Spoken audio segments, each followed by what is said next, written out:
Okay, will you talk into your mic a little? Just Hello. okay, Check. perfect. Okay, cool. Okay, let me make sure. Okay, we're recording. Have you been having fun?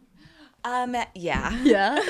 It is kind of fun. It's like I'm still getting used. Sometimes I'm like, I don't have a good rant. I was just watching the one you did today, and I was like, your stream of consciousness. I'm like, Yes. how did we get here? No. If I tuned out for even 1 second, I'm like, You would have and no we're onto idea. something new. Okay. I know, It's which impressive. thank you. Really impressive. It is something I've always had. Yeah. And my dad would always be like, break. I don't know, like he's in the military or something, but he'd be like, I don't know what you're talking about, like break. Like, please go back. I'm like, oh yeah, there's been no transition. But so it's kind of been fun also to like kind of strengthent that muscle. Yeah. I'm like, let yourself go. Like, don't stop. Yeah. I loved it. What were you in Toronto for? I went for the Noah Kahn concert. My friend was. Do you like Noah Kahn? I love Noah Kahn. Yeah, he's so good. But my friend was playing guitar for the opener. So I went, and my best friend lives in Toronto. So I was like, this is perfect. Oh, and he was nice. only doing the Canadian leg of the tour. So I was like, I should just go. Oh my God. And yeah. then I took pictures at the concert. Oh, Yeah. yeah, because you're a photographer. I do that You too wear sometimes. many hats. Yeah, many. Yeah. And a videographer. Yeah, Right? sometimes I'll do whatever. And Okay. now I'm really focused on the podcast now, which is nice to have Totally. like I think like being multifaceted is really good for my ADHD because I'm like, Oh, yeah. I can kind of pour myself into everything a little, Totally. but it also can be bad for my ADHD because then I'm not ever getting that great at one thing. I'm just like like too kind of many good at things. everything. Yeah. So I'd like to become like a great podcast host. So Yeah, no, I think you're great. And you already have an audience, which is like so nice. But definitely yeah, helps. no, I feel like you're like a natural. And I think, well, I was reading your comments. That's how we got here. But people are like, don't get a video editor because they love the way you edit, which is such a skill. it's so nice, except for I'm literally getting an editor. Yeah, no, you should. You I have just, to. I think my thing is at this point, I can't focus on like the creative part of the show anymore because I'm Yeah. so like every Wednesday, then I'm like, and now it starts over again. And then another Wednesday. And I'm just like kind of in this a hamster wheel of just like churning it out. One of the rodents, I'm in it. Yeah. And I'm like, I need time to like think of what I really want to be talking about. Totally. And making sure that like the content isn't repetitive because obviously That's what I'm having trouble with because I have like the brain of a goldfish because I'm high all the time. Because you said you don't drink much. I do drink. Oh, you do? Yeah, I drink. Okay. I must I'm have like, no, sorry, misunderstood. I'm an You're like, no, alcoholic. actually? Okay. Because I'm like, what's your vice? Yeah. Do you smoke weed? I will eat edibles Yeah. and like, well, when I was in Toronto, I was smoking weed. Yeah, Canada has the best weed. Yeah. And my friend Vanessa, her dad grows weed because it's legal now. You know? Oh, You can yeah. have like 3 bushes or something. Damn. Or some rule. Yeah. So I was smoking a little bit of weed. I like it, but I'm a really social person. And I feel like when I'm high, It brings you in. yeah, Yeah. I'm very like, what the fuck am I saying? No, same, but I fight it. You're like, I just say keep it. trying. I'm like, this time it's going to be different. And then it's like I have 6 heads. Like, that's what I think people are looking at me like as, but really they just can't tell the difference. You're It's like the your same either way. perception gets totally flipped. And like, I just think I like to make myself miserable. Like, I think it's fun. Yeah. It's like a challenge. Yeah. So I'm like, why not? We'll see where it goes. But and like real social interactions, because like, Robbie's always taking us like this or there or whatever. So I've had to like stop. Like if I'm meeting people that I don't know, then I really have to like, I'm like, I can't put myself in this position because like I don't want to hate myself later. So I think it does kind of make me awkward, but I just have the brain of a goldfish. So I'm like, I'll do 2 things. I'll be like talking to no one, obviously, and I'm like, you guys, I've said this a million times. I've never said it.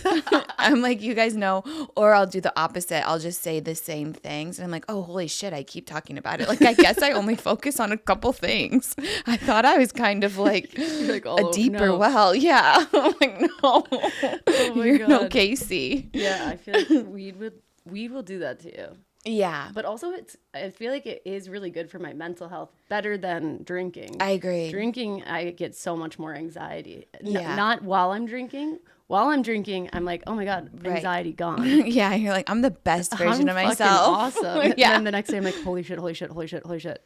Yeah.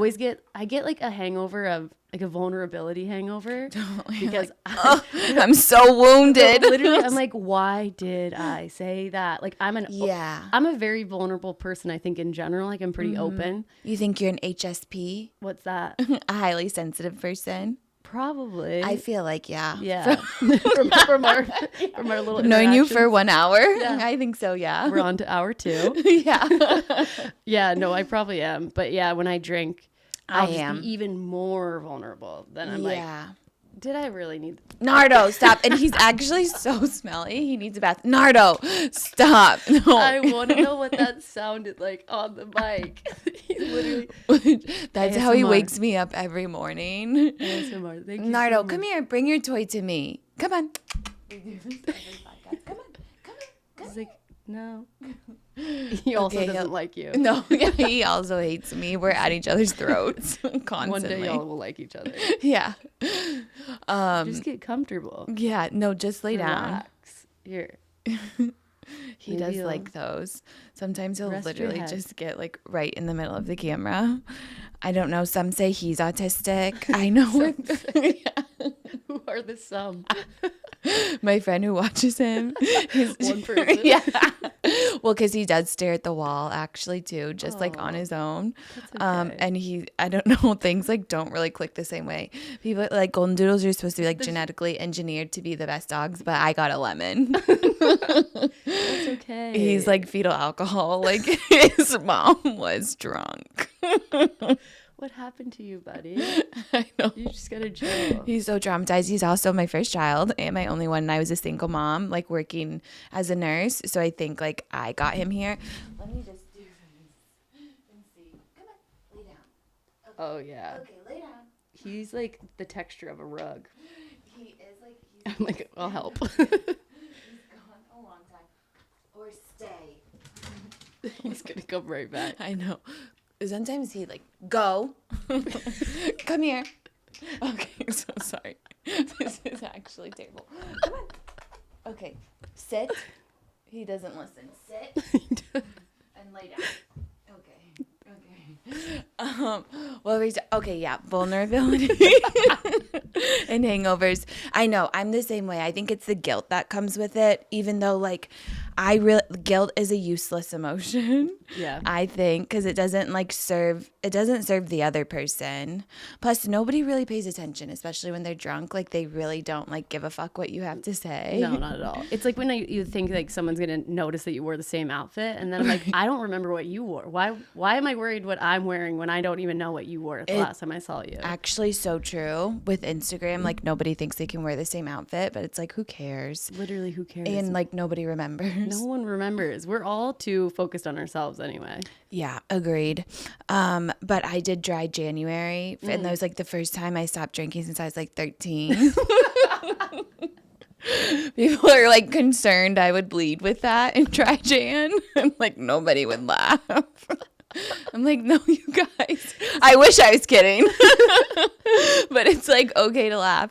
I didn't have any supervision. But yeah, and it was so great for my mental health. Yeah, did you feel I did like 3 weeks in February where I didn't drink, and I just felt like my cortisol levels or something was different. Like in my physical body, I was like, wow, this is kind of sick. But then I was also going out and being like, I was very bored. That's the thing is I can't be the sober person with drunk people. Yeah, like I honestly should have just like not gone out. Right. But, And then you become a recluse though. yeah. I don't know. I definitely think our generation and like America in general obviously has a really unhealthy relationship with alcohol. I agree. I think it's like really cultural because I guess I'm the same way. It's like, okay, whatever. I do better when I don't drink, but it's like not actually socially acceptable.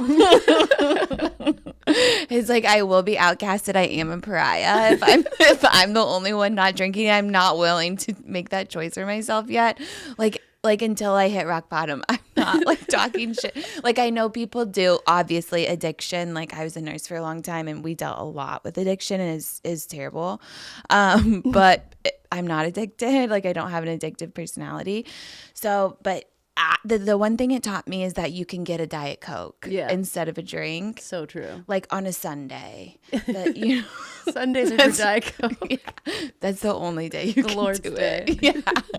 Because it's like, I think Sundays were the day that I was like, hair of the dog, just make it through one last day of the weekend. But then Monday I was still recovering. Yeah. So I'm like, so then that was the only thing I got out of it. I'm still back on drinking. Learned a couple lessons. Right. No, I agree. It does feel like it's another hamster wheel, right? Where you're like just waiting for the weekend to be able to drink again, and then like spend all week just waiting to feel better again, and then you're like do the cycle again. Yes. But I feel like being in my 30s, it's changed. Like because I'm not like going out raging at clubs or like bars. You know, you're more so like having dinner and having drinks at dinner, and then I mean, I still go to bars. Yeah, I'm like, then rage after. I go to dinner and then I go to the bar. Yeah. I go to a fancy dinner. Yeah, I just black out with an appetizer. I'm in my 30s. I'm in my 30s. I have a dirty martini now. Yeah, no, I love dirty martinis. Me too. I'm like, this is actually taking shots. It literally is. Like, it's literally adult shots. Yeah. It's a dirty martini. It's a 30-year-old's like pickleback. Right, yes. But I'm still doing those Which too. also love. I know somebody just the other day, I love pickles. Like love. Me too. You too? Do you like half sour? What's the difference? It's like a little bit. Less. They're so good. Is that like what you get at like Cantor's Deli and stuff? Like Jewish delis. Yeah. Mm-hmm. Yeah. They're so good. This girl was like, I make my martinis with picker juice. So I'm like, I'm on that shit. I'm getting a martini shaker. Did you try it yet? No, I'm going to. I'm afraid I won't like it because I think it'll just take like a pickle shot. Yeah, I think I did it. I think I made one of those during COVID with my mom once. Yeah. We were out of olive juice and she was like, this will work. And it didn't hit.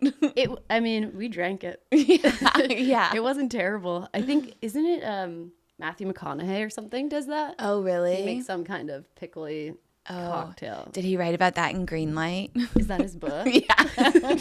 I have no idea. I think I saw it on TikTok. Honestly. Oh, yeah. It's where I'm getting most of my information these days. It's a news source. It's terrible. Yeah, it really is. I need to read a fucking book. I don't know.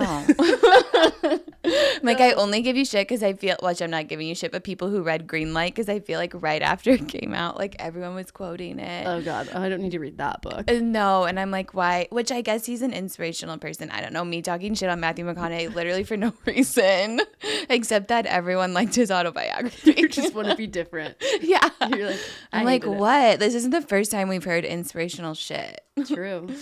But what were we talking about? Reading books. Yes. No, I need to read a book though too. Well, you have ADD, so I'm in trouble. But I'm also my texting. I'm like using the wrong "your" often, and it's the "you are" is the right "your." Yeah, all the time. You know what? You're right. You're right. I'm not gonna read a book. I'm just gonna become more illiterate. Right. It'll be fine. I'm gonna lean in. Just find loopholes in grammar. Yeah. So you don't have to. I can do it. No, I know. Have you like ever been into reading? When I was really little. Okay. Yeah. I thought I wanted to be a writer.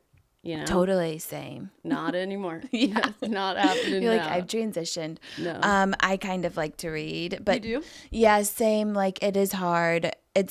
That's why I go to the spa. I talk about, it's like, what are your hobbies? It's like going to the spa. And that's where you read. Yeah, and that's where I read. Yeah. I bring my Kindle, but it's like no electronics, but it doesn't have a camera. I haven't gotten in trouble yet. But you're not allowed to have your phone. So it's like a good excuse. Just take a little edible before. Yeah, of course. Zone the fucking, I'm getting into fairy smut because it's like what's popular right now. What? And I am a Popular follower. with who? TikTok. Okay. I've never heard of it. Can you fill me in? I don't even know where smut came from. I don't know what the M stands for because I think it is closely related to slut. Yeah, it's like or like sexual books. Right? Yeah. It's like dudes with horns and hooves who are fucking. And that's where our generation is going as 30-year-olds. That's what we're reading and calling it literature. Yeah. And that's what you read at the spa. Yeah. Okay. I can picture it. Yeah. There's like a bunch of series. That's what I'm getting into. There's like 3 different series of like books that are like 4 to 7 books each. Okay. So I have my whole year planned out basically. Perfect. Don't call, don't text. Like this is what I'm doing. Okay, I'm gonna read one. Maybe. Yeah. Is it pretty straight? Well, right. That is the thing. There's sapphic smut. Okay. I haven't dabbled in that. I'm gonna have to read that one. I don't think you get into the straight smut. Totally. And that's why I brought you here. Yeah. Speaking of. It's because I feel like, because I obviously am coming from like a really straight world. Mm-hmm. So I think I'm newly gaining a queer audience. Mm-hmm. So it's like, one, just like nice to kind of talk about, because even as I was like, whatever, watching your YouTubes, like stuff like that, I'm like, because people are like, will you talk about your like coming out process? I'm like, I feel like I'm still coming out. Mm-hmm. Like I think I'm still coming to terms with everything, but it's like people like you. So you have been doing YouTube for a long time. And you've been like, I feel like an icon for representation for like. That's so nice. Yes. And like have felt so many people or helped so many people like with their sexuality.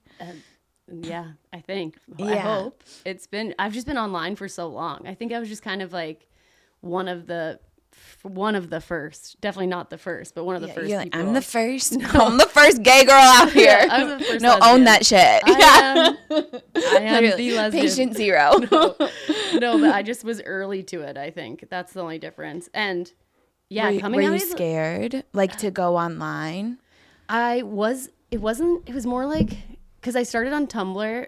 I was in a sorority in Oklahoma, so I had no queer people. I didn't know you could be a lesbian, and I definitely didn't know any lesbian. And be in a sorority. It's like these definitely things. Not. Yeah. Those don't coexist, but now they do. I get a lot of followers who are like, I'm in a sorority right now because of you. And I'm like, wow. You're like, damn, masochist. It's called like scissor, scissor, scissor. They're like... No, but I kind of went online for like necessity, because I was gonna die, I think, like I was looking around at my life and the options around me, and I realized I didn't fit in, and I was never going to. Mm-hmm. When I was really into my sorority, I was just like, oh my God, I definitely am gay, and I don't want to be gay. I want to be straight. I want to fit in, but I knew I couldn't. And then I was watching YouTube videos of this girl was like, oh, all the lesbians are on Tumblr. And I'm like secretly in my sorority house, like TUMB. You're like, where's the E in Tumblr? Literally. And then I got on there and I think like it was just so nice to see. I think my biggest fear was I was never going to find a girl that I would be attracted to. Okay. Who would also be gay. So you like knew you were gay, but didn't think you were going to be attracted to anyone? Yeah, I thought I would have to like end up with Ellen DeGeneres. Yeah. It was going to be me and her. No, but I've heard you talk about this too, which it's like naturally, I thought I was the first person to ever think this. It's like, no, bitch. No, I was like, this is never...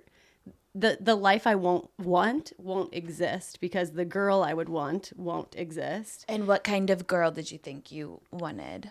Like literally one of my sorority sisters, Okay, like a girly girl. Yes, I wanted. And you're like, these girls aren't gay. I just didn't think it was possible. Obviously, it's very possible. Mm-hmm. Now I can see that, but you couldn't see it because there was no one really talking about it. And I was much more feminine at the time. I don't think I'm like super mask or anything, but I was like, I was wearing dresses and doing the thing. Mm-hmm. But yeah, so I went online. I literally had to, because I needed to see and talk to people. Right. Like once I saw Tumblr and saw that these people existed, then I was like, oh my God, I need to talk to them. I need to like have conversations with these people. I need to talk to them. And the only way I could think to do it was to share. And so share my own story. So I was doing that. Mm-hmm. And then it just organically over time turned into me doing the YouTube stuff. So yeah, I think it's just like serendipitous. Like, it wasn't like I went into it with a plan of I'm going to be the next influencer. Wasn't really even a word. It wasn't a thing. No one was making any money. I was going to college for finance. I thought I was going to go do like marketing. Yeah. I have the degree. Never like, and by the way, haven't done my taxes. I can in crunch a few some years, numbers. Yeah, I'm struggling, but I have the degree. So I don't know. Yeah, it just all happened. And because I feel like you've made such a long career out of it, which is like there's like so much scarcity. Nor do I swear to fucking God. I think in like, okay. God, he's such a freak. He's like, you swear to fucking God? Not in this house. Yeah, no, he's literally licking the air. This is his autism. This is what, just in case you guys can't see, this is what we're dealing with. No, I think there's like whatever people are like, we don't know. I'm just gonna try and ignore him. Like how long it's gonna last around here. Yeah. But I think when it comes from such a genuine place, it reads better. Yeah. And I feel like the queer community mostly is very like protective of each other, except for the ones calling us biphobic. Yeah, which like it's a joke, you guys. But I think it's like I think it's not even like bravery or courage or maybe, but just almost having the confidence and trusting that it's like living your truth like is going to be the best way for you. Yeah.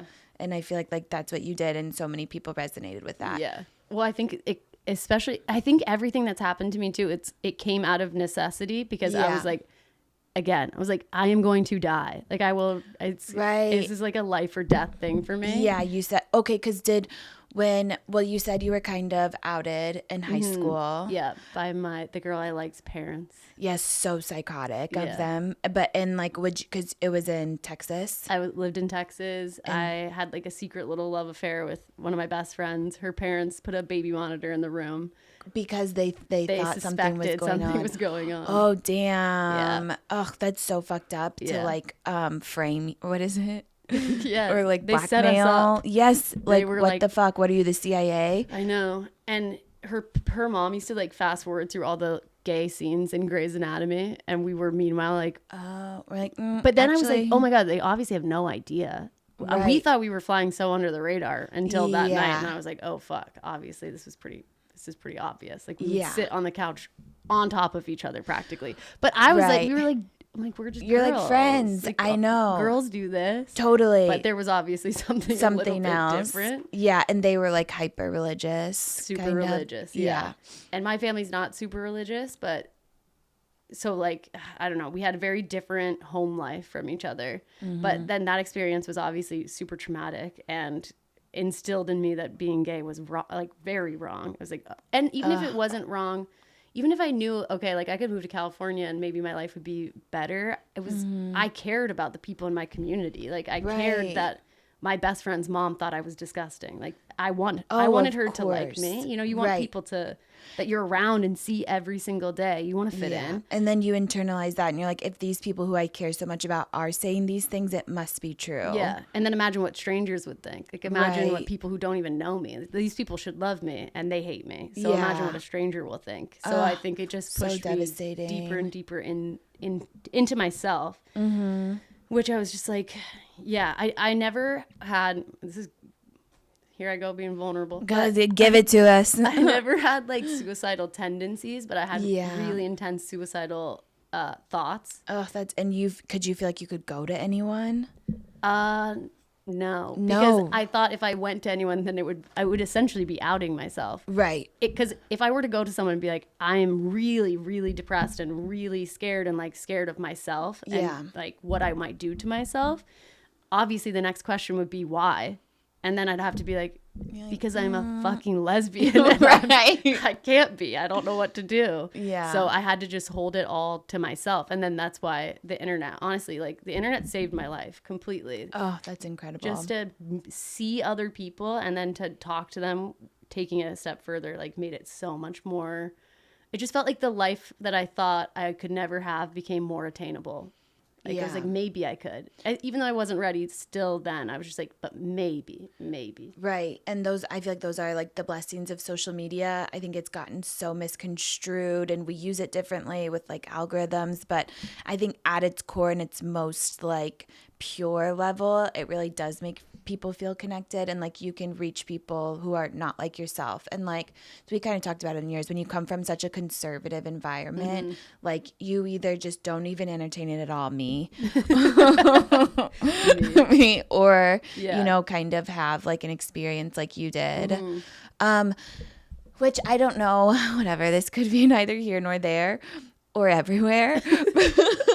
But do you, because of your experience, like kind of coming into it earlier, I think we talked about it, like it is easier coming out later, like into your adulthood. I think for me it has, at least from my experience.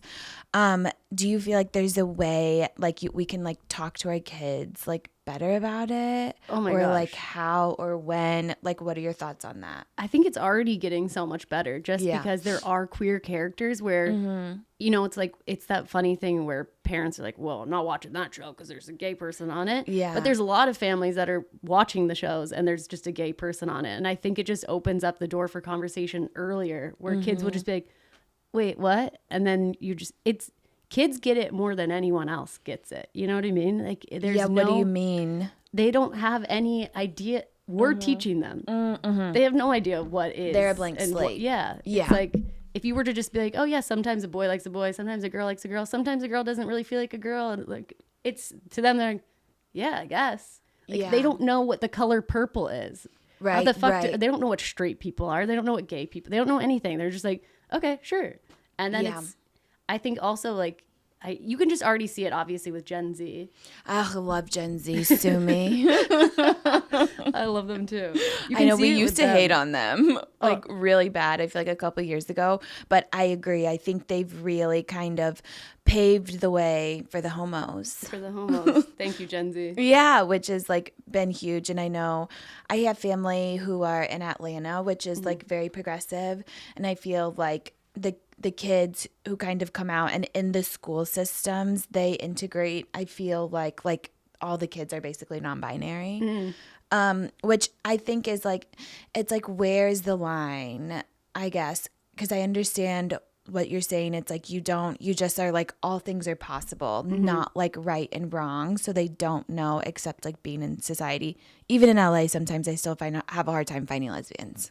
Like I'm like on the lookout. Oh my god! I'm like, what girls are holding hands? I think you're like, hanging out in the wrong areas. Obviously, I'm like, you're where are the straight people? No, ideal. Where have all the straight people gone? They're gone. Yeah, but and like we travel a lot, and like it's like I don't know, just so crazy. Like I wish I could see it more, and just like make it more normal because I feel like societally there's always gonna be like a difference. There's going to be more heteronormative like couples and people. But it's like whose responsibility is it, the parents or the school system? Because I think also sometimes if you like are pushing the theory or agenda too much, then we're like, it's like at 11, do we really know our sexuality or are we supposed to, you know what I mean? Yeah. I feel like it gets kind of sticky to know like the right way to do things. Nardo, we're not about you. We know you're gay. He's one of us. He's only 7 though. yeah, exactly. But times 7, he's 49. Okay, fine. Yeah, fine. I don't know. I think parents should be able to I agree. that's their decision. I don't understand why the school has anything to do with anything to me. Yeah. Which, I mean, think about when we grew up, we went to school and we had to say the Pledge of Allegiance like under God. And like, you're watching your friends who are like Muslim and other religions having to say, it's just weird. That. You know what I mean? Yeah. Like, I agree. I don't think the school seems governmental, like kind of controlling in that way. But you spend so much time at school as a kid. Yeah. So it's like, like just teach. Schools should just. Can they teach us how to write a check? Yeah. How about that? Can you teach us how to evade our taxes? Please. Because I'm about that. Schools aren't doing anything. There's a way. They're not doing anything right. Right. Or to be smart about our money. I know. Because, that just kind of got me thinking because I feel like, having these conversations before you really understand as a kid what's going on, it's like influential but kind of pervasive. It's like then you want to adopt these things but you don't know what they mean. Mm-hmm. And then it could be having the opposite effect. But I feel like in sex education, it's like you could be like, okay, if you're having sex with a man, if you're having sex with a man and a man, definitely wear a condom, 2 condoms. Double up. Yeah, man and a woman, 1 condom. girl and a girl. You don't even have to talk about birth control. Like, it's like subtle ways to like talk about it or like ingratiate it, because this is also something I want to talk about, like early warning signs of being a lesbian. Early warning signs. I feel like people are always like to me, like, how did you know? And honestly, until recently, I'm like, I don't know how I knew. I just like wanted to, like, but I think I was way more repressed than I thought. And that's why I think, you know, I'm still coming out. Yeah. Because you're probably still remembering things that you like tucked away. Yeah. Which right. makes sense. I think that that's also a product of, I don't know because I'm not bi. Yeah. But actually being attracted to men. Right. Like you can repress a lot of those things because they're not a necessity. Like to me, because I'm a lesbian and I feel like I'm an outlier. I think most people are more queer open than I am. I think I am like a 0.1% of like, oh yeah, I'm all the way on the spectrum. Okay, right? Like, yeah. It was like this was the only choice. Totally, because you knew it like kind of early. Yeah, and also I'm like that boys aren't an option for me. It's not even on the table. Yeah. So there was no repression of like those feelings. It's not like I'm like, remember that one time I had like a crush on a boy? You know what I mean? Yeah, whereas you were very into it early, like onto yourself early on. But when you're bi, you can repress all of the feelings that are not necessarily like the homosexual thoughts. Right. You can just be like, tuck that down. Totally. And I think like, which like, I can't make up my mind, you guys. You know, I'm constantly full of shit. I'm changing my mind every 5 seconds. But I think it's like part of the process. Because I'm like, at first I did have shame around like kind of being bisexual. It's like first I had shame around being gay. Yeah. And then I had shame around being bisexual because I think I never wanted to make Robbie feel insecure.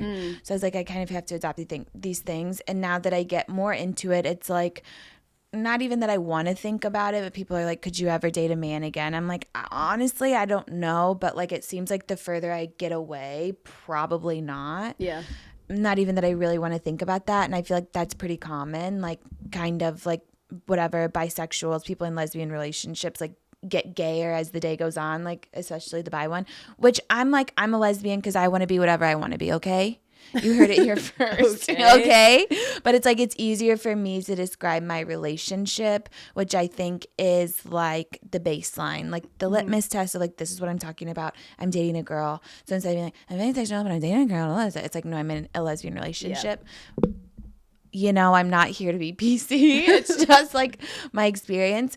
But honestly, as I was watching your stuff, obviously I was getting fed more like gay content, and it seemed like there was a lot of people who had my experience. So like my first sexual experiences were with girls. Yeah, that makes sense. So I'm like, I was bisexual before I was straight. Yeah. And I didn't even know it. You were born that way.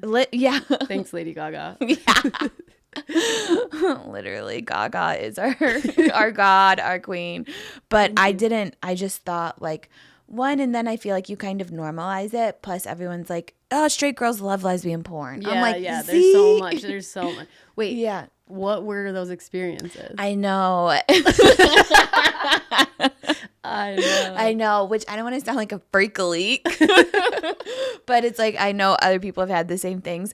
It's like when I imagine it's like whatever, family friends, our families are friends. And then we would go and like make out in the bedroom. Yeah. But it was like when we were really young. But I thought, like, we're practicing. Totally. We're practicing for boys. Yes. Or like playing house and like, right. I'm the mommy, you're the daddy. Like you're still like kind of doing something heteronormative. Right. Yeah. It's not. No, exactly. Yeah. Right. It's really common. Yeah, totally. Even now I'm like, oh, should I talk about this? I don't know. You should talk about it. Right. Because I just don't know if people will get it. But it's like, I think it's really normal for that. So normal. Like also little boys and little girls do the same stuff. Yeah. My mom is a pediatric nurse. Oh, okay. And she did telephone triage for her doctor's office.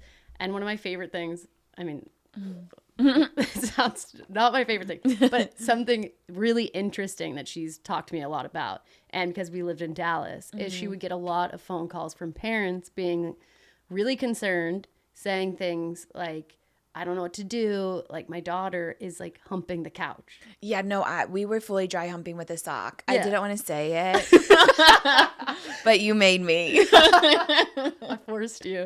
Yeah. No, but so they'd call and they'd be really concerned. And my mom, being a nurse, she's like, you cannot create shame for your kid about this because you could cause them lifelong damage. So if you talk to them about it, you can tell them things like, this is something that you do in private. That's something that is like, that's something that you do by yourself. You can't do that in front of other people, but you can't make them feel bad about it or guilty about it because you can create a stigma for them like for the rest of their life. Literally. But everything, like little kids, all of that, like exploration stuff, there's no shame around any of it, whether it's, I don't think like you were saying, does an 11-year-old know that they're a lesbian? Who knows? I don't know. Right. I don't know the rules of that. That's where in my head I get like I'm at odds with myself. Yeah. Because I'm like, I think it's normal to like explore, figure out you have a vagina, I guess, or if you have a little dicky. Well, I just think that those experiences aren't even necessarily queer because they're not even necessarily sexual. If they're happening before an age of like actual sexual curiosity, when it's just like just curiosity with the sexual part is not a part of it. You know what I mean? So what do you think I was doing? I think that that's more like less. I don't think that was like maybe a lesbian thing. No, I think it was. What about when I was 16? And then yes, that's where it changes when it becomes a part because like you don't even when you're that little, it's more like, oh my God, what's that? What's this? Let me see your tongue. Like it's innocent. It's not right. And it's wrong of adults to try to sexualize it because it's a very common thing. Yeah, it's a normal thing.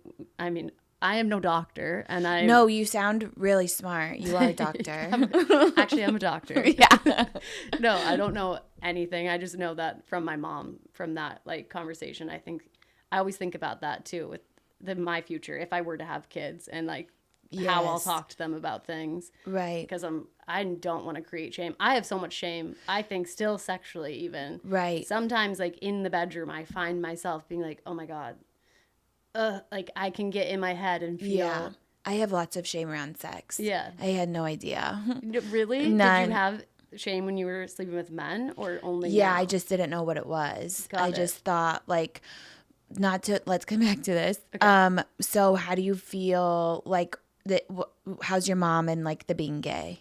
Oh, she's been good. Yeah. Okay. When it first happened and I got outed, her reaction was kind of like, you're not gay, are you? And then I was like, obviously no. Yeah. So it was like, no. But then as time went on, I think both of my parents were so, I remember my dad, I have a YouTube video with my dad where he talks about it, but he basically was like, after you came out, it was so nice because I felt like I got like my little girl back because I had become such a shell of myself and I was sharing so little of my own life with him that once I came out, he was like, I felt like I got you back.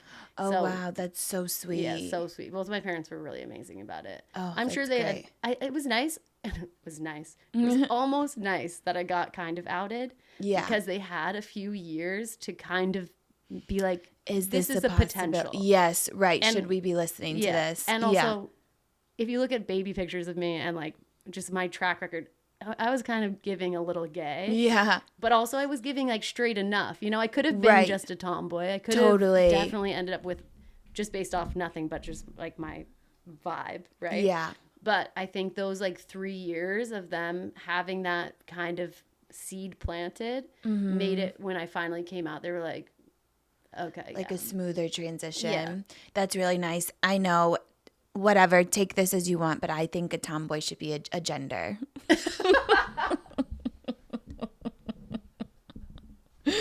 Take it or leave it. you might leave it, but I'm gonna put it in my Instagram bio. Yeah. My it's gender a pronoun. Yeah. No, because like it's like I feel. I mean, dating Robbie obviously opened my eyes to like what dysphoria and gender is, and like, which is whatever, queer theory and all of those things, which I just never had to think about before. And like, this is something, because it's like, I know my audience is probably, I don't even know what the fuck now. Maybe who are you? No clue. But it's like, I'm sure there's straight people listening like, oh, this doesn't pertain to me. Yeah. Which I get, because that's how I was. But I'm like, you better fucking listen. Yeah, listen up. It's also like, I think people are interested. I think people are really curious. I think there are a lot of straight people who are open-minded and are confused and are scared to ask questions because they don't want to come off as like bigoted or wrong. Yeah. And I think having someone like you having conversations like this opens the door for those people, because they're not going to sit there behind their computer judging themselves for listening to this podcast being like, oh my God, am I gay? Yeah. Because I'm listening to a lesbian talk to a bi. Does that make me gay? They're just going to be like. And if you think that, you are gay. And it's okay. If that even crossed your mind. Literally. You might not be straight. Because that happened to me a lot that I didn't know. Like, I think I actually had so much repression. But it's like, I got a lot of other shit going on too. Like, so much childhood trauma. But like, and then I'll talk to friends and they'll be like, yeah, remember you told me that she, like, that girl made you question your sexuality. I was like, I did. Because I fully blacked that out. Yeah. I'm like, oh my God, so crazy. So I had like, one of my good friends as a nurse was a lesbian, and everyone thought we were dating, and I like never took it personally. I like didn't care. I just honestly never thought anything of it. Because she was so cool. Like, I've always just had friends that I've loved who they were, you know, and she was like so loved, so funny. But yeah, I never thought to like explore with her. But apparently I was telling all my friends she was making me question my sexuality. So I'm like, that's a red flag. It's a green flag. Yeah. Yes. It's a rainbow flag. Yeah. Actually, it's a rainbow flag. Wave that, baby.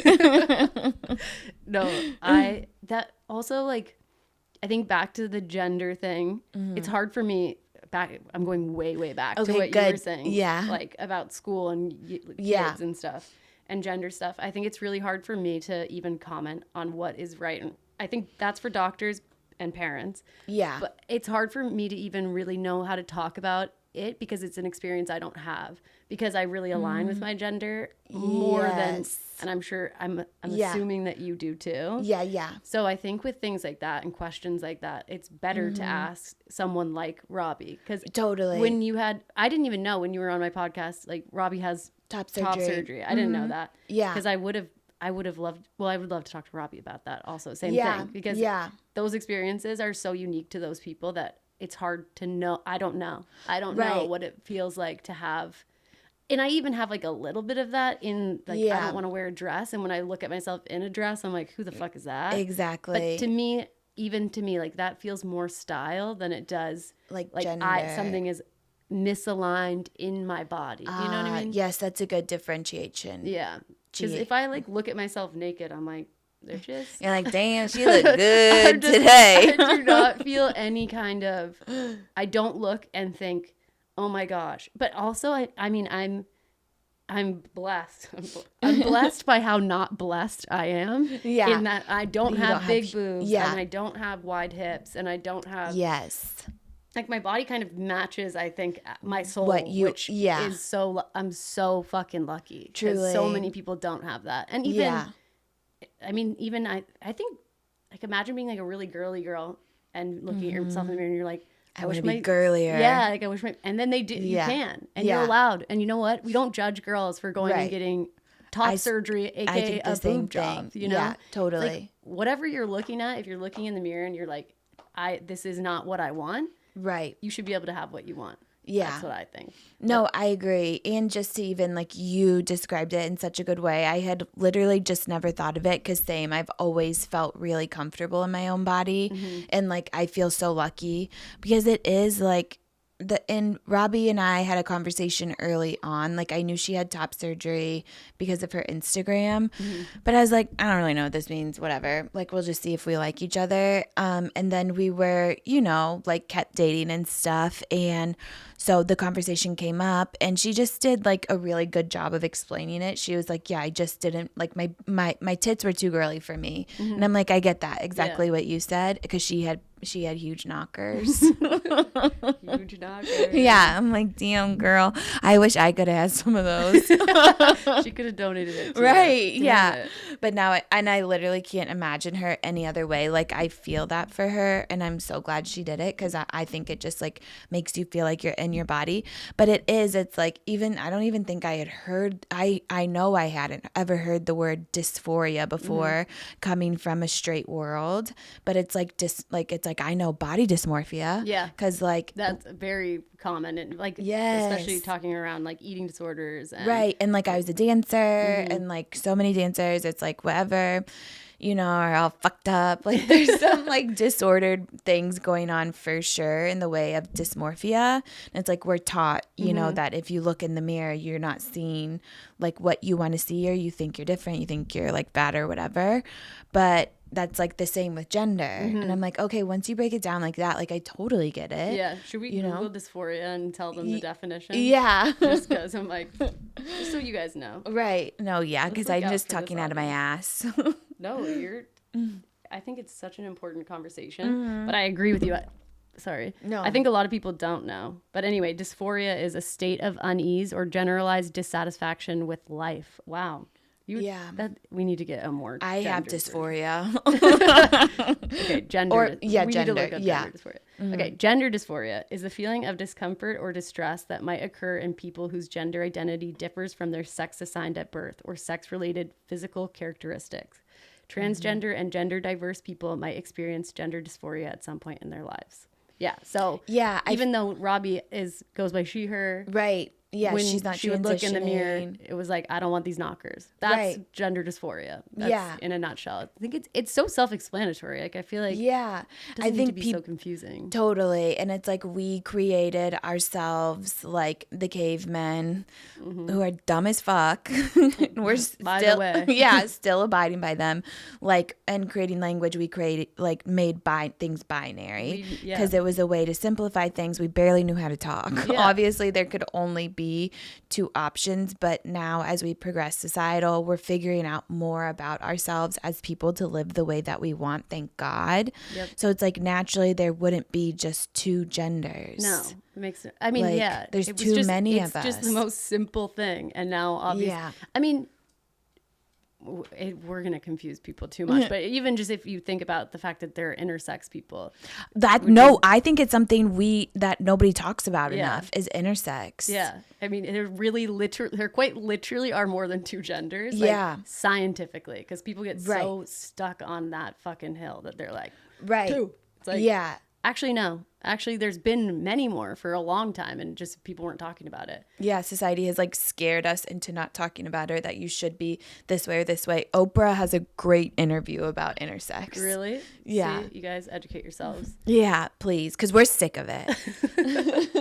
Okay, wait, can we talk about the shame thing though? Oh yes. Okay, yeah, I had no idea. It was like in therapy, and I was like, I like to be objectified.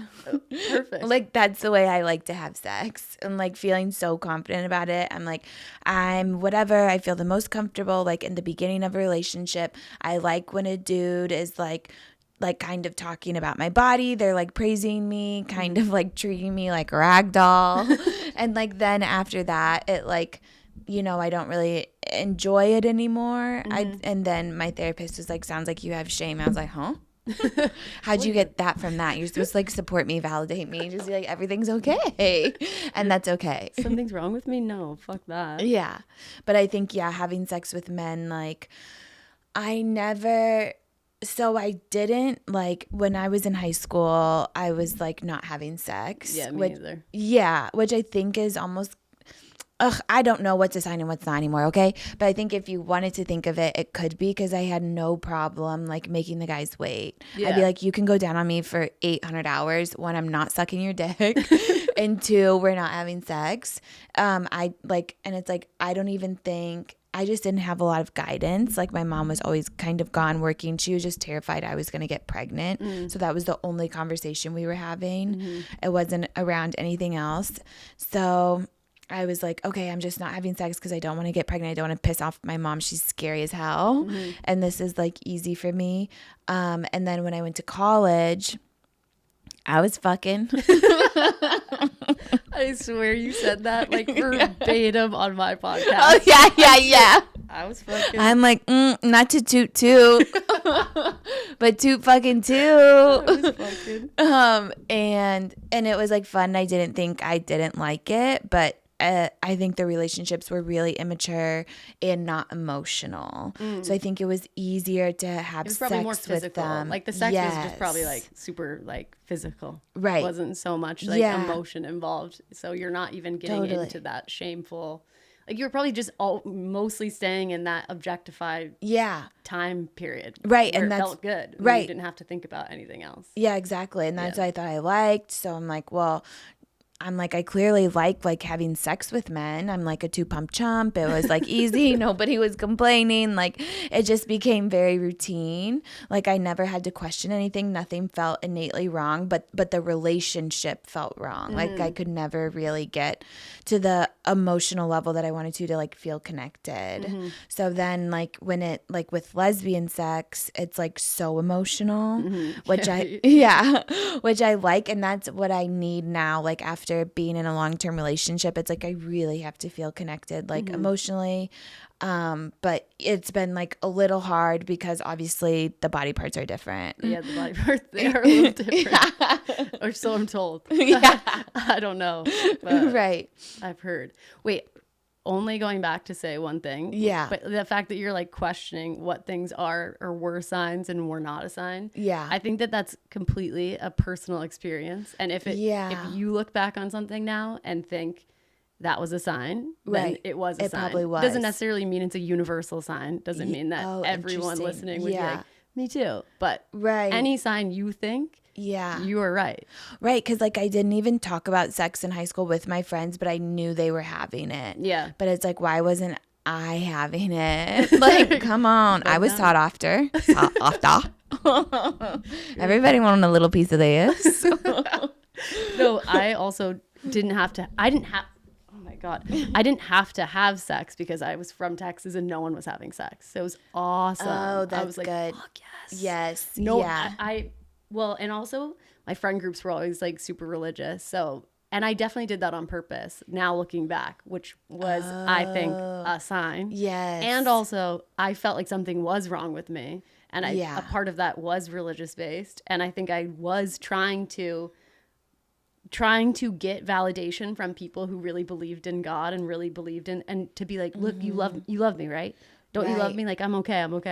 Right. And like, I'm not going to hell. There's nothing wrong with me. I'm not a bad person. Yeah. Which obviously then kind of backfired because when the time came when I was like, oh my God, I need to come out, it was so much scarier because they weren't like, they were probably like the party girls in my sorority who might have been like, okay, Shannon. Like, make out with girls. But like I was having to tell my friends who were not going to spring break and going to Haiti for mission trip, you know? Yeah, and I was going to Destin, obviously. So. Yeah. By the way. Girls. I'd be like, okay, I'll see you guys back here. But yeah, it like made it more complicated. Yeah, that's what I think is like hard, even just being a kid or even, and I think we're getting better about it talking about religion, but just so much of our country and our society being built in Christianity that it's almost even hard to escape. Yeah, you don't even know what things are coming from that sometimes. Yeah. Same with like the patriarchy. Like you don't even know don't get why. me started on patriarchy. Yeah. No. But so much of it is like it's systemic, it's societal. It's like you don't always, it's not like you can blame one thing. No. It's just so built in to make us think this way. So right when you're going against the grain, you immediately think you're doing something wrong. Yeah. So true. And it makes it so much harder. Well, especially it depends too on your personality type because I feel like I am a people pleaser. Yeah, same. And so when I realized I was gay and I'm like, you're telling me? Yeah, I can't please all these people. You're telling me I have to do the fucking opposite? Yeah. I have to I was like, no.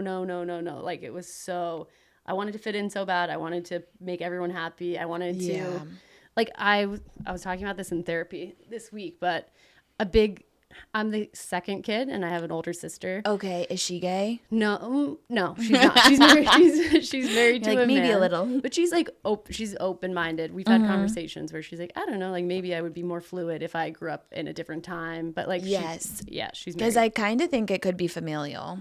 Maybe. I don't know. We He's don't just know. throwing shit at the wall. I'm gonna see what sticks. But remember, I am a doctor, so.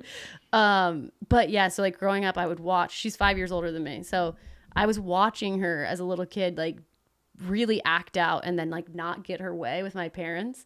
And so I was like, oh my gosh, I'm just gonna do the complete opposite of that. So I really early on my temperament was just very chill and laid back and like easygoing. And I got so much praise for it from my parents. Like when we'd go somewhere, they'd be like, you know, oh, Shannon's really laid back. Shannon's really easy. Shannon's really chill. Yeah. And I think same kind of. Yeah. And then as an adult, I see it manifesting in those like people pleasing type of things. Like people are going to be mad at me for like I'm being different or having an opinion. The good things about me are that I am easygoing. Right. And so if I ever go against that, that means I'm doing bad things. It's like a bad part about me, you know? It's been such a weird thing to try. I mean, I don't think I'll ever unlearn it. Like, I don't think I'll ever not be laid back or easygoing. Yeah. But I definitely think now going to my 30s, I'm realizing that there are times I should stick up for myself a little bit more. Totally. Because it does just create resentment and it doesn't help anyone. In the end, I'm just mad. I'm holding all of it in and feeling resentment towards people. And those people usually don't even know it. Which is wild. They're like not in on it, but you like it's my hate them. own personal hell that I'm creating for myself. And it's like just doesn't serve me anymore. No, I'm dealing with that a lot. I'm having a paranoia. Okay, yeah, we are recording. I'm like, what if we didn't record this whole time?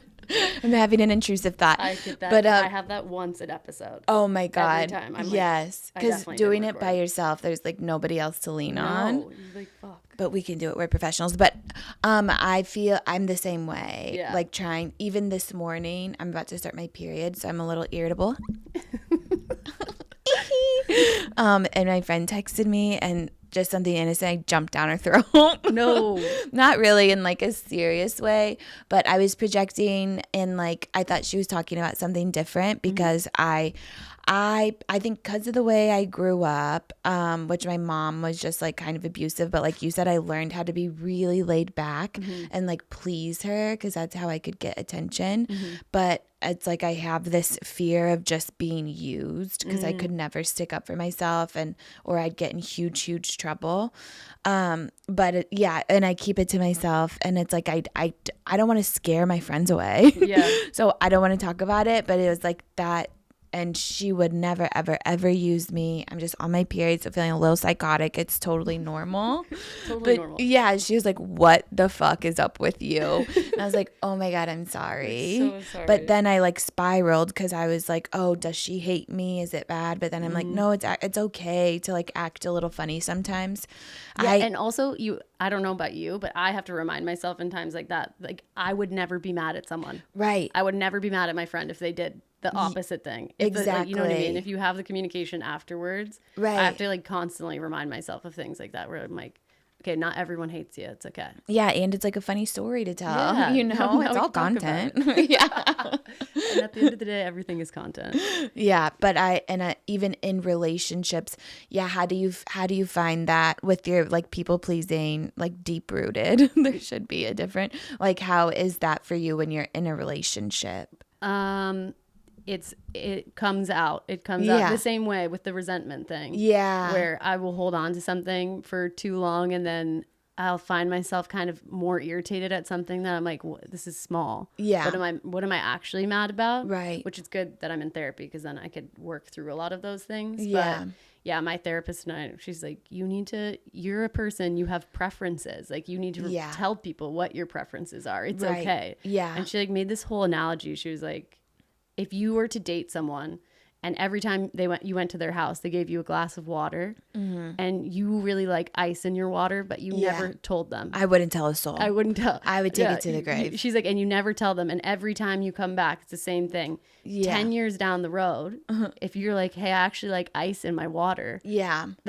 You've done a disservice to yourself and your partner who wants you to feel loved and seen and happy. Yeah. And I was like, that is it's such a simple explanation. Right. I was like, I should be more conscious of that. Especially, I think the thing that is worse for a people pleaser, at least for me, is it starts really bad at the beginning. Yeah. Like at the beginning, I'm the most people pleasy. Yeah. And then as time goes on, then you start to get comfortable and you're like, wait, I actually don't like that. And then people are like, wait, what? Right. Thought you did like that. Yeah. It's like crazy making. Yeah. You're like, God, I don't know why I'm, doing this to myself or you. Yeah. Like, it's not fair to either person. So. Right. It's like you're a whole different person. I have that too. Yeah. But I'm trying to be different this go around and like now that I'm Are you dating? I'm dating somebody or I'm dating somebody. Okay. I only just started to like tease that a little bit. Like I don't want it to be my whole thing ever again because it's been my thing. Totally. You've been in very like high profile relationships. Yeah. So I'm just like I want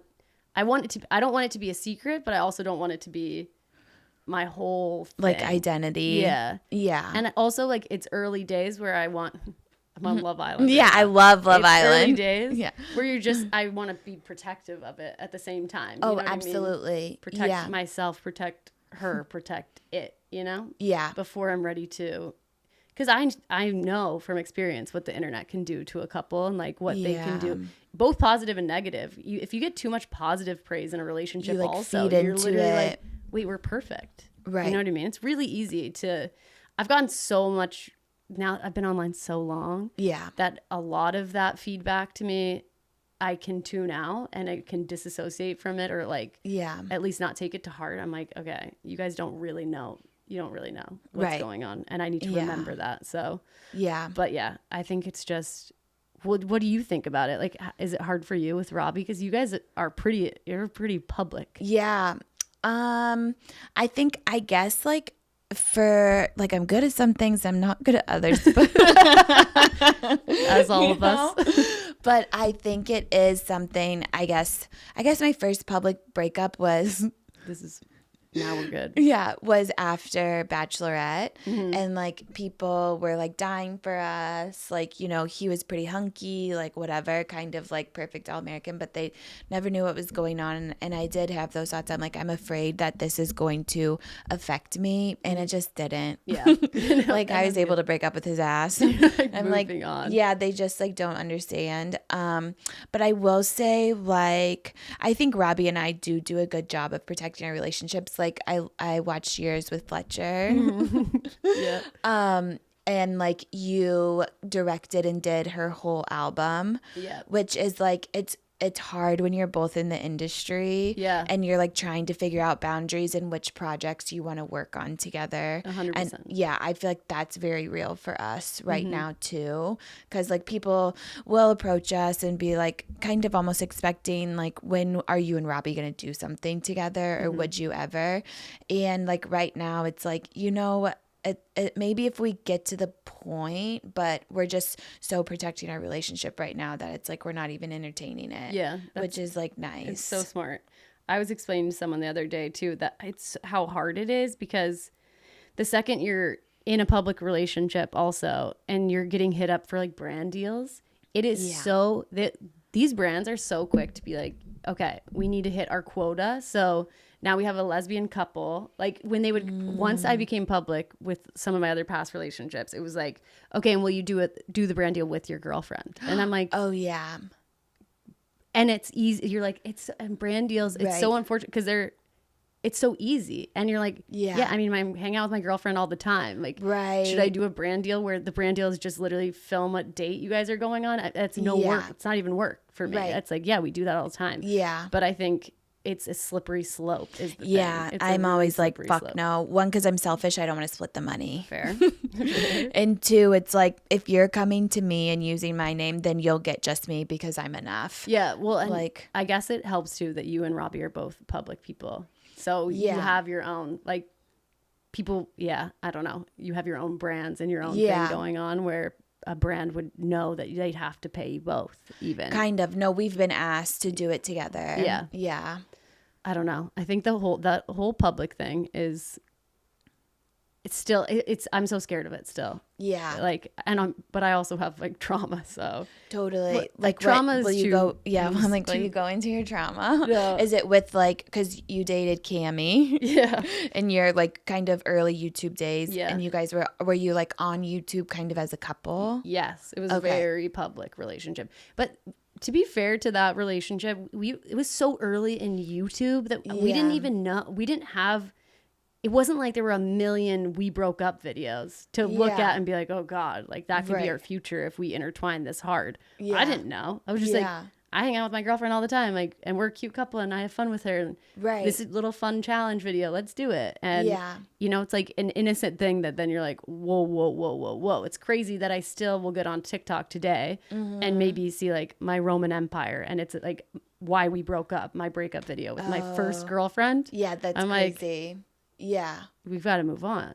Right. At the same time, I totally understand why people are still resonating with that content to this day, because I think it was formative for a lot of little queer people. Yeah, they are like mourning the breakup still. Yeah, and also like when you're 16 and you're watching something, it feels, when it is real, then it feels really real when it like doesn't work out too. Yeah. I don't know. I think we're lucky. You're lucky now too, coming into this world where there's a lot more representation and a lot more like competition. So not that competition is necessarily good, but people are less like invested in you, like are going to get less intensely invested. Right. Because that investment level from that relationship was really scary. And when we broke up, I felt like I broke up with like 300,000 people.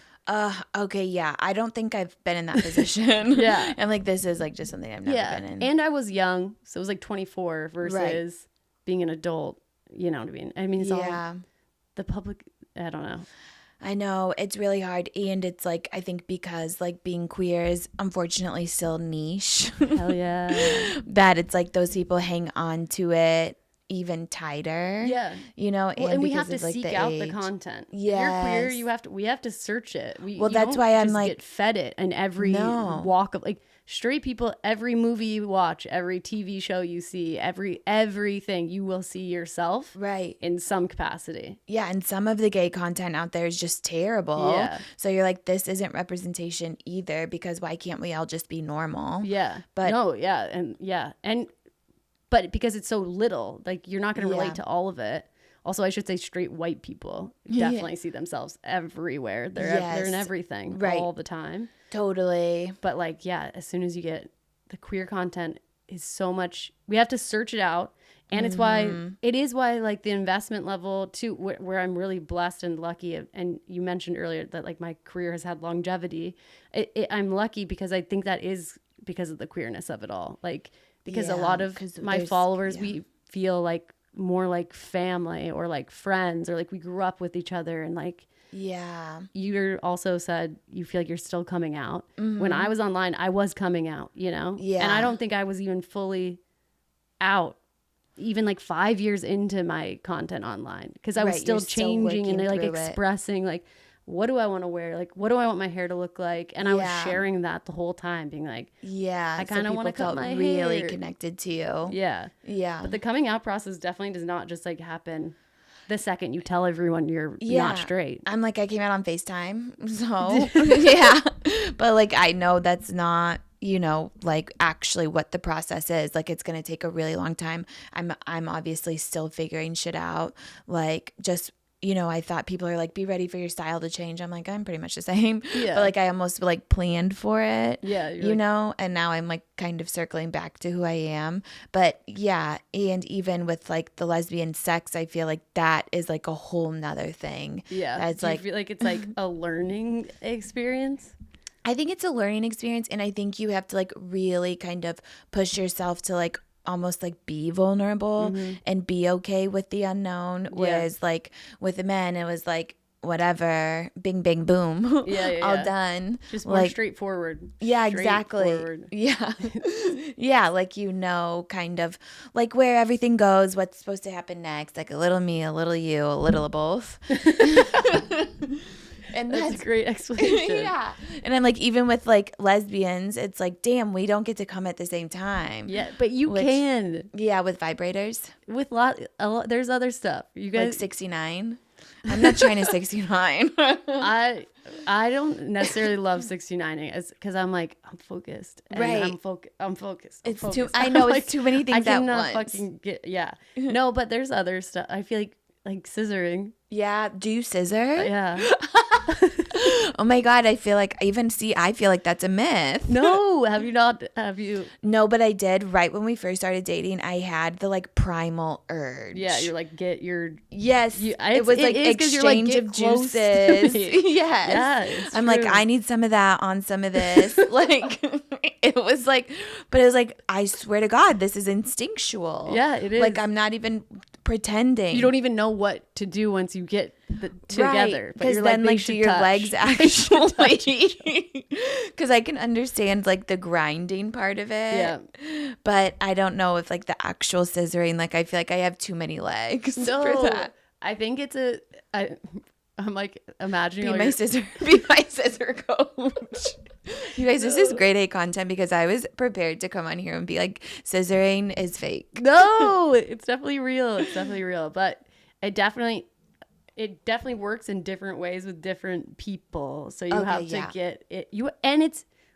Listen, it can be embarrassing. Yeah. So there's so much. You have to talk about it and be like, are you feeling it right now? You know? Right. And like, it definitely works better when you're with someone that you can have that conversation with. Yeah. But it definitely can happen. Also, if you use, this is strap-ons. Yeah. But if you use a strap-on with a vibrator at the base of the strap-on. Oh, have you ever heard of that? We have like round to expose you. Like, no, please. I know. Cause I'm like, this is it. Like, I can't like talk about this stuff by myself. I can't be like, okay, so here's my journey with strap-ons. Yeah, but you could. I could, but I was like I remember when I was first planning for the podcast to come out, and I was like having lunch with somebody. I'm like, oh, I don't know if like my people are ready to hear about lesbian sex, and he was like a gay man, so he's like, that's all I want to hear about. I'm like, well, you're a pervert. So I don't know, but it is like, one, it's like fun to talk about, and we all have sex, and two, it's like, whatever, it's very new. Yeah, also, why don't we get to talk about sex? Exactly. Why don't we get to talk about it? Yes, because how many straight podcasts with like two little femme girls talking to each other, being like, right? They'll talk about sex. They'll talk about positions. They'll talk about like condoms. They'll talk about everything. Right. They get to talk about everything, and it's like, obviously, it's still sexualized if it's two women talking about it, because we can't do anything without it being sexualized. But it's like lesbians and queer women should be able to have the same fucking conversations. Yeah. And casually, where it's not like erotic. It's not like this isn't like this is not smut. Yeah, this ain't smut. Put your dick away, you little perverts. This isn't smut. But Gabby has some if you want to read it. Yeah, it's on my Kindle. No, but we should be able to talk about it. And also, there's a lot of queer people who don't know either. Well, that was like, I remember having my first conversation about strap-ons with my bi friend. I was like, right when I was like, I want to explore my sexuality, we got rip roaring high, and which is the first mistake, because she like literally said strap-on, and I had a panic attack.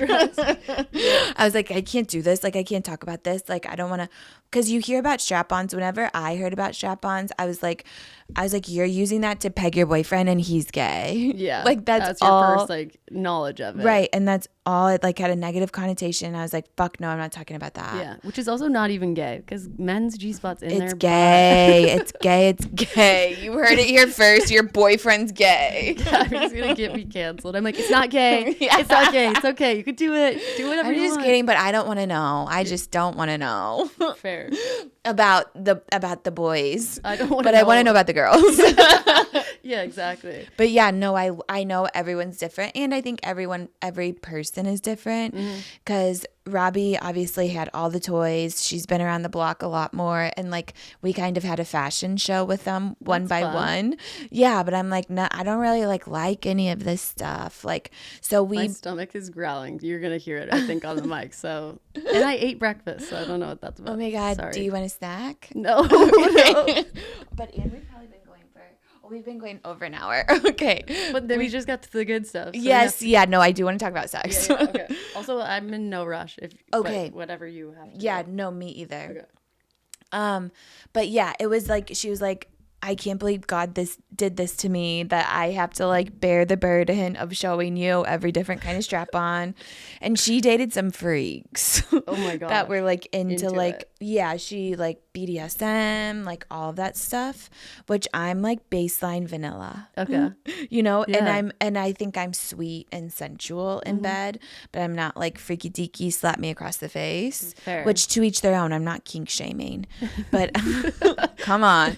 But I feel like lesbians like get freaky. Well, I think it also is like, I think that's also what do you call it? Not like a stereotype, but because I think owning toys has kind of a connotation of being kinky. Yeah. Which I think for lesbians, it's not even necessarily a kinky thing. We have to have toys because it's just sex. But right, exactly. I think a lot of women coming out of just strictly straight and heteronormative worlds definitely think of sex toys as something that is kinky. Yeah. More sexual, like beyond just vanilla, right? Right. Yeah. Whereas I think there are lesbians and like women having sex with women who maybe also would be like, I'm kind of vanilla in bed. Yeah. And I might have a vibrator under my bed or a strap on or whatever. And that actually is still kind of what is kinky about owning those things for totally, you know what I mean? Just like a foot long purple dildo. Yeah, I mean, it depends on the toy in question. Yeah. But yeah, I think it's not inherently kinky to own sex toys, but for straight heteronormative people, I think some people do associate it with kinkiness. Right, totally. And I'm just like coming from such a straight world that even now I'm like, I think we have some like heteronormative stuff in our relationship that I'm like, am I actually even a feminist? It's like I'm at odds with myself all the time. But no, we didn't use like, I mean, I'm bisexual, so I feel like bisexual girls like the strap on more. I could be projecting, but it's like depends, I think. Yeah, like that's just what I'm used to. But yeah, it might be more familiar if you're bi.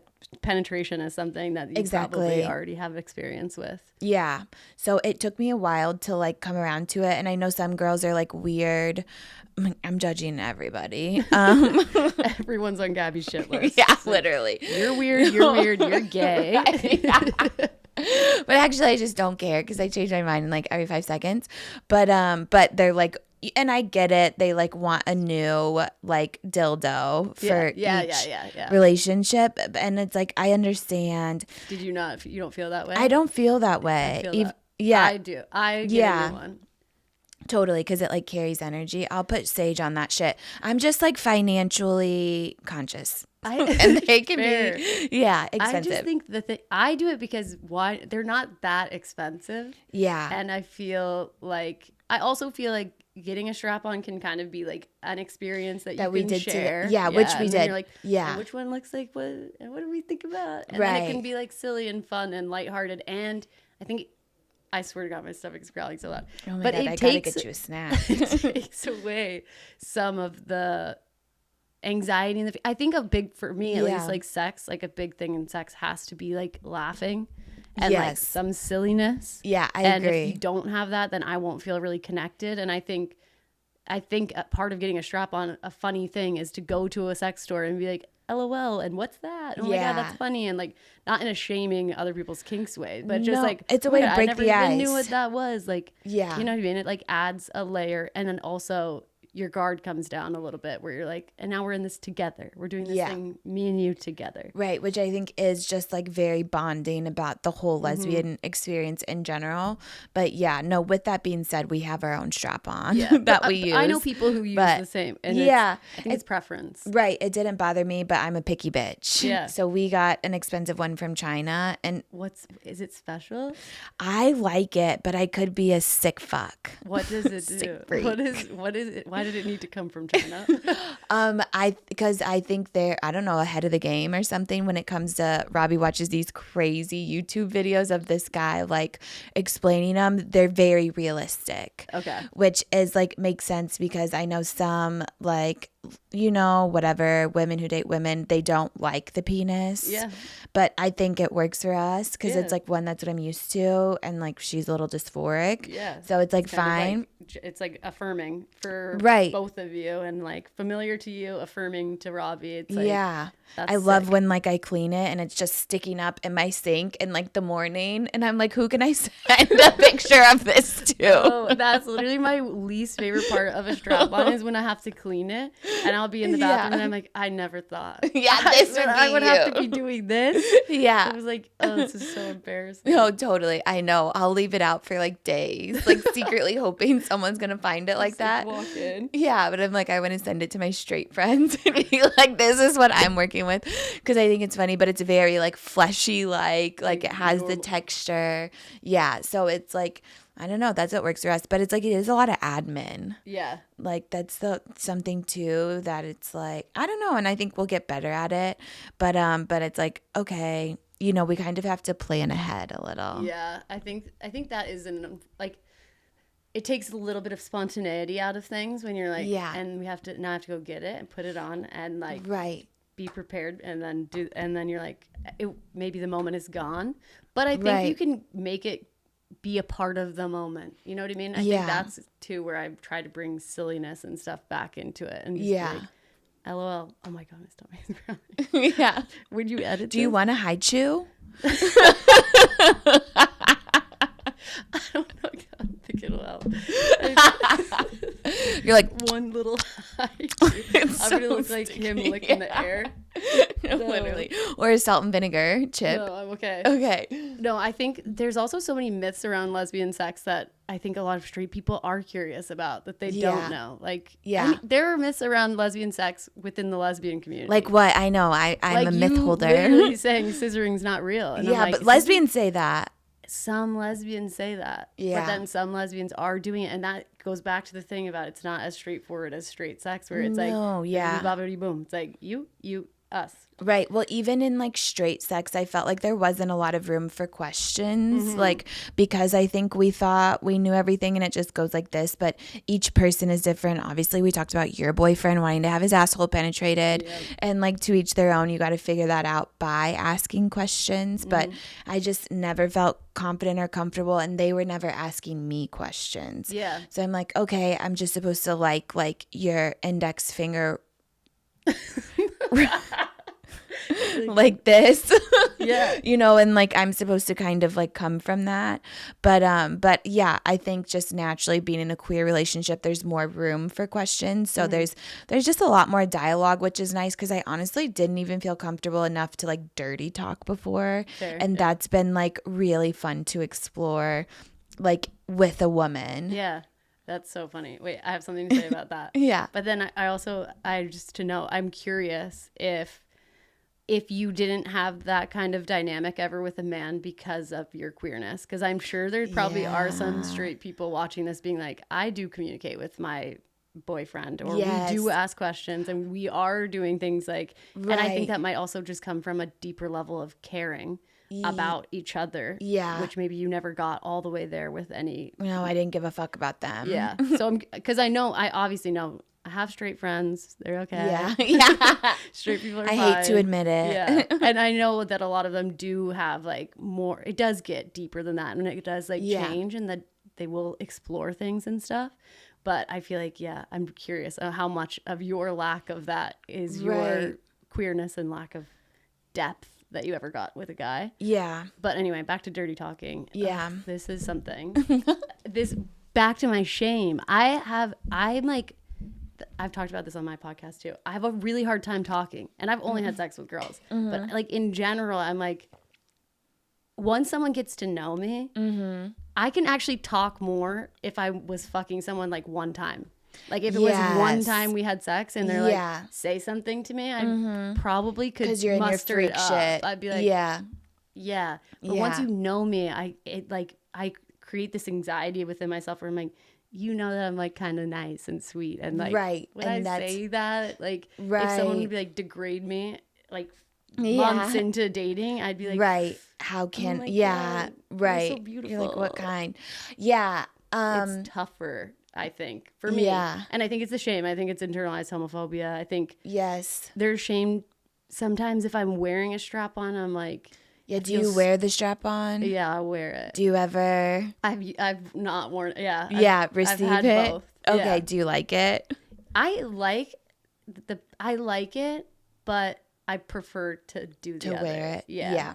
But I would never be like, no fucking way. Like if someone wanted to, I'd be like, sure. If someone didn't want to, I'd also be like, sure. Yeah. It's not like necessity. Not opposed to it. I know I've never worn it. Would you ever? I would. I don't have a burning desire. I'm like, actually, now that I'm thinking about it, because you probably, you just have to talk about it. I think, with the right amount of a mix of a martini, a little weed. Yeah. I think it would be fun. If I was like with someone or Robbie was like dying for it, but I just don't think she would. Yeah. True. I have the same thing when it comes to dirty talk about shame, but Robbie's a dirty talker. And I was like, when I was thinking is like, you almost don't trust yourself.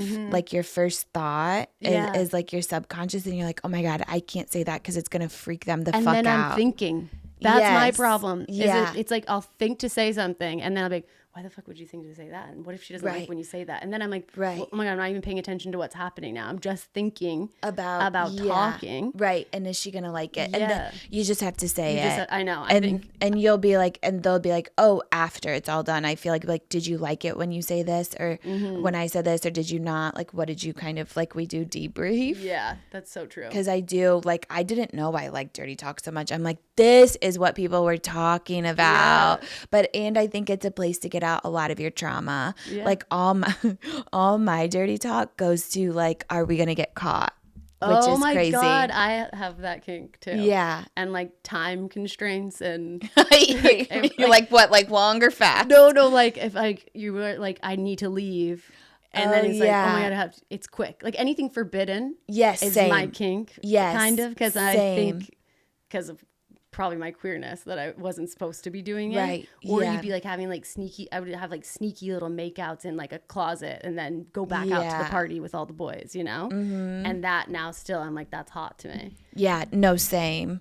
I know I'm the exact same way. I think I talked about it to a therapist, but she like did not get what I was coming from. I'm like, I don't think it's like that deep, but I think like you can get out a lot of like your trauma and shame in bed. Yeah, and you get validated because then the other person is, you're doing it in an experience, especially if you're like making love. Yeah. That's like a vulnerable, sweet space where someone is like adoring you. Like, you know what I mean? And you're like, not only are you safe, but like I love you for it, and like I want to be as close as possible to you in this moment too. Right. So I think it can be healing. Sex can be healing for sure. Yes, in general. I agree. And if whatever your partner said some whacked out shit, but you love them enough, you're gonna go on. Yeah, you're gonna go along with it. Yeah, exactly. I don't think anything would really take you out of it at that point. Right. You're ready to go.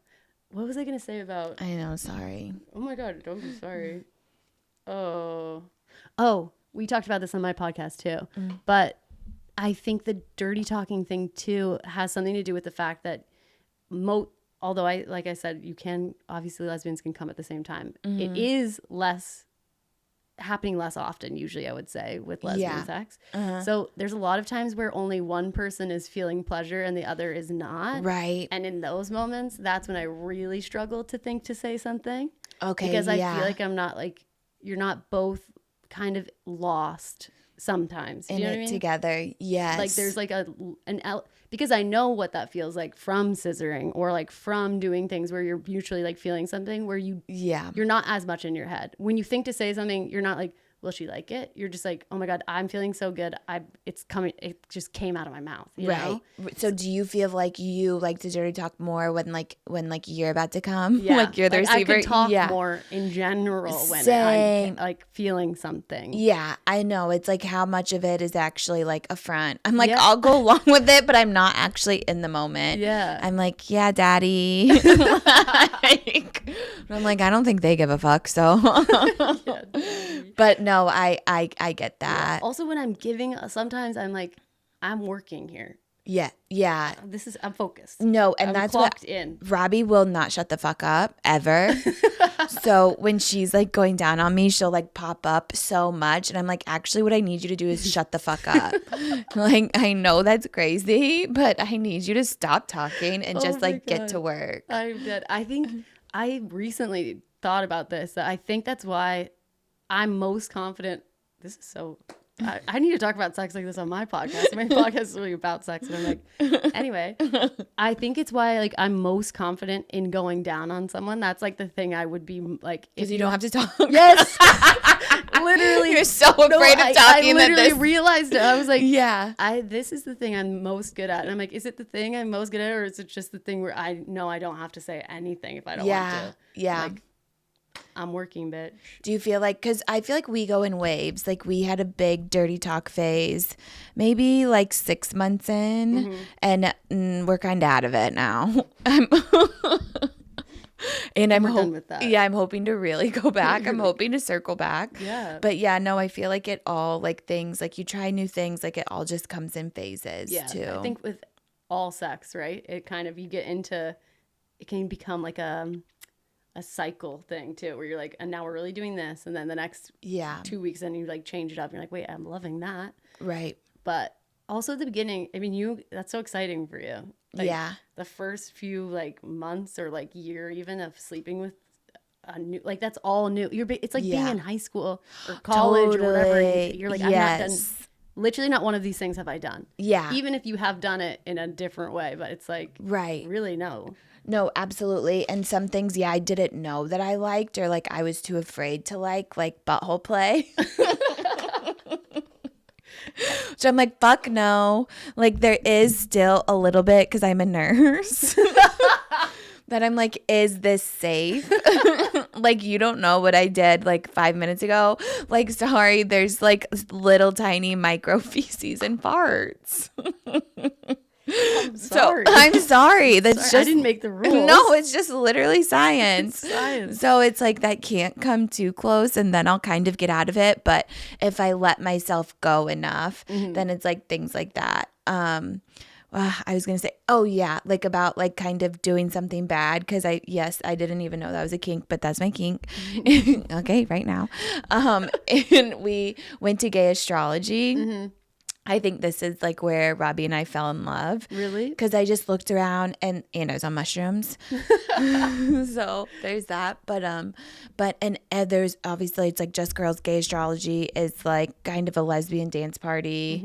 It happens once a month, and it's like, wait, do you go? I've been. Do you? Okay. Yeah. I know it's like kind of like Robbie didn't want to go. No, and I was like, I get it. Good queer party, right? It's like especially fun every to dance once in a while, just to be totally in a safe space where you can just not kind of one like, guy's gonna hit on you, right? Literally, because they're infiltrating all the spaces everywhere.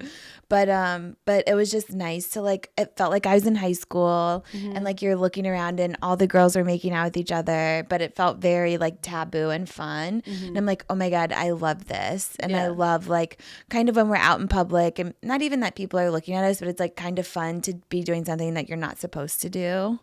It's especially if you can get past the shame part of it, right? Because I was stuck in the shame part for so long, where I would like hold a hand and like drop a hand, Totally. But now I'm at the point where I'm like, especially in LA, where it does feel mostly safe in most spaces. But so grateful for the city. If anything, if anyone's looking at me, I'm like, I do get to kiss this girl. Yeah, like, that's.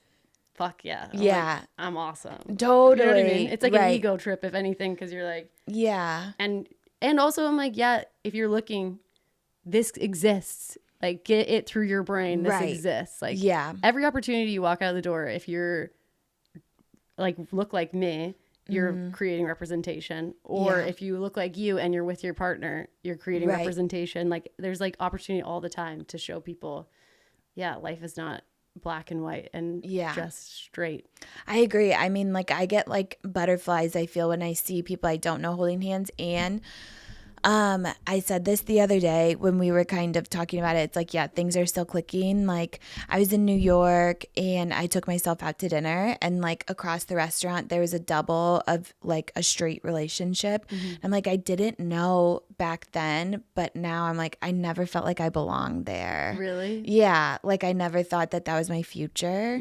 And now just like being like on a double with our lesbian friends, it's like looking in the mirror, you know, because like there's one that looks like me most of the time. There's one that looks like Robbie, and it's like, and we get to whatever, like talk about the same stuff. Like we have like a shared experience, and it's like, yeah, sometimes when like Robbie and I will travel, she goes so many places for like comedy and stuff. One time we went to Vegas together, and it was like, Vegas isn't as gay as I thought. No, it's not. It's very middle America. Yeah. So, but I'm like, casinos, I guess. I don't know. I guess they don't give a fuck about the gays. It's like mostly men. But yeah, that was it's like you aren't on edge, but you're like, okay, I know there's people thinking about me differently. Yeah, it is crazy when you go to, it's different in LA when I feel like I'm getting looked at. It does feel more open-minded. You know what I mean? Yeah. Versus when I think when I go home to Texas, I struggle a little bit with like feeling like a spectacle. Right. I'm right. like, my little high school self comes back and it's like, I fit in. I can fit in with you guys, you know? Yeah. I'm like, I hate her. I'm like taking my hat off and I'm like suddenly in like a cardigan. I'm like, right. I'm just like, you're like, who is this? Yeah. My hair's dyed blonde. I'm like, I can do it. I can do it. No, it's better, obviously, when you're in a space that feels safe. Those eyes feel validating instead of judgmental. Yeah. Yeah, totally. Yeah, Vegas sucks. What else? I know. I'm like, we can. We did it, right? Yeah. Thank you so much. Yeah. Where can we find you? My handle on everything is Now This Is Living.